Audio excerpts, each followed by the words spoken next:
Coming up, we have some insights into why the data cable may have been removed from the Oculus CV1 at the E3 conference, as well as ideas as to why some of the first games released on the Oculus Rift are going to be in third-person view. This and more as we take a look at some of the things that have been revealed as the dust settles on E3 this year.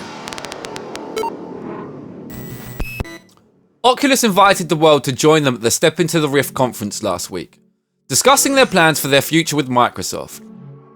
It was revealed at the conference by Palmer Luckey, Oculus Rift founder, that on release the Oculus will come with an Xbox One controller.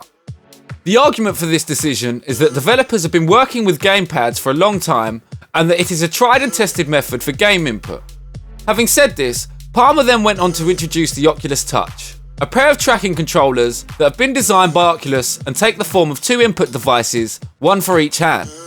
The prototypes demonstrated at the E3 conference are said to be called the Half Moon Project and follow a button-based input system similar to a classic game controller. The announcement of the Oculus input device was met with a round of applause. However, some skeptics feel that the conference could be perceived as just a series of buzzwords and a push for the mass market. The Oculus input device puts focus on social interaction by means of gestures. Palmer gives a thumbs up as an example of this idea while he displays the Oculus Touch to the E3 crowd. Although it could be argued that there are limitations to this kind of input, this may be a step in the right direction for this company when it comes to bridging the gap for VR input control. Microsoft may have made a smart move by embracing the Oculus, as DirectX 12 has features that could get over problems with latency and rendering. Streaming Xbox One games straight to the headset may prove to be beneficial, as Microsoft have announced that they'll be working closely with Valve to ensure that Windows 10 can deliver the high-quality experience that virtual reality applications will require. Another thing that is being speculated about on the subject of the Oculus CV1 is the data cable. Upload VR reported that, on inspection of the Rift, they noticed that the wire had been cut. This is possibly to hide what was at the end of the cable. This could be an interesting point to be raised, as it may suggest that the Rift will adopt the USB Type-C connector.